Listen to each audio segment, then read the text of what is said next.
Halo, kali ini kita akan mempelajari tentang interaksi makhluk hidup dengan lingkungan. Adapun tujuan pembelajarannya ialah setelah menonton video ini, siswa dapat menjelaskan konsep lingkungan dan komponennya.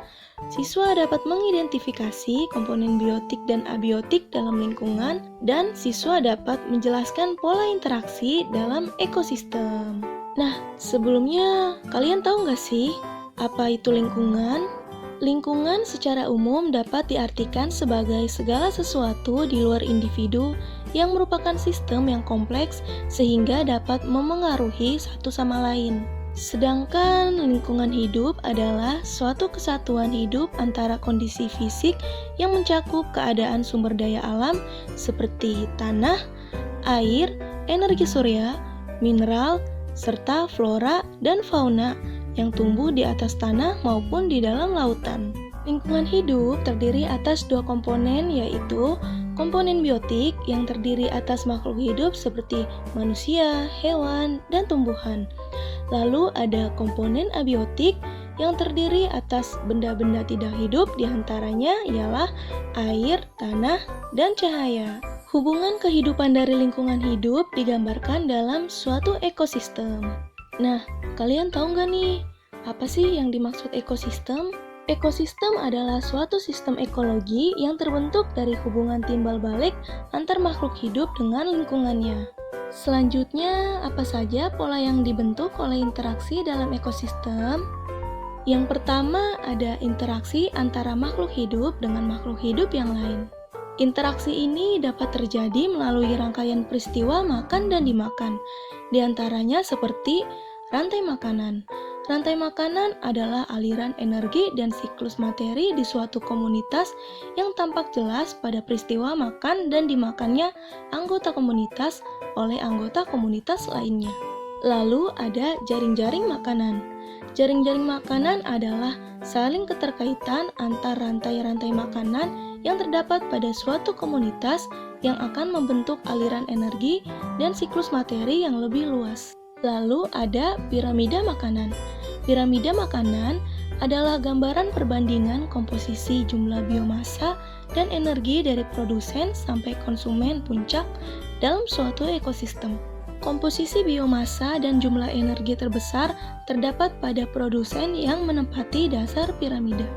2. Macam-macam simbiosis. Simbiosis adalah hubungan ketergantungan antara dua makhluk hidup atau lebih yang hidup bersama. Terdapat 3 macam simbiosis, yaitu yang pertama, simbiosis mutualisme. Simbiosis mutualisme merupakan suatu hubungan dua jenis individu yang saling memberikan keuntungan satu sama lain. Contohnya yaitu hubungan antara bunga dan kupu-kupu, di mana kupu-kupu membutuhkan nektar yang dimiliki bunga sebagai sumber makanan, sementara bunga membutuhkan kupu-kupu untuk membantu proses penyerbukannya. Kedua, simbiosis komensalisme. Simbiosis komensalisme adalah hubungan interaksi dua jenis individu yang memberikan keuntungan kepada salah satu pihak, tetapi pihak lain tidak mendapatkan keuntungan maupun kerugian.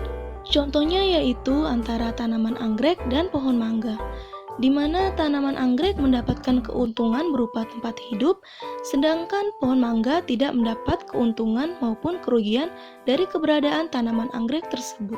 Yang ketiga, simbiosis parasitisme. Simbiosis parasitisme merupakan hubungan dua jenis individu yang memberikan keuntungan kepada salah satu pihak dan kerugian pada pihak yang lain. Contohnya yaitu antara nyamuk dan manusia, di mana nyamuk akan mendapat keuntungan dari menghisap darah manusia, sementara manusia dirugikan karena akan merasa gatal serta dapat terjangkit penyakit berbahaya. Ketiga, organisme berdasarkan cara kemampuan menyusun makanannya dibagi menjadi dua, yaitu organisme autotrof dan organisme heterotrof. Autotrof adalah organisme yang mampu menghasilkan makanan atau energi sendiri. Proses yang dilakukan adalah melalui fotosintesis dan kemosintesis. Sedangkan heterotrof adalah organisme yang menggunakan bahan organik yang telah dihasilkan oleh organisme autotrof. Organisme heterotrof disebut juga dengan konsumen. Organisme heterotrof berdasarkan jenis yang dimakan dibagi menjadi 3, yaitu herbivora, karnivora, dan omnivora. Nah, itu tadi pembahasan tentang interaksi makhluk hidup dengan lingkungan. Terima kasih sudah menyimak, semoga bermanfaat.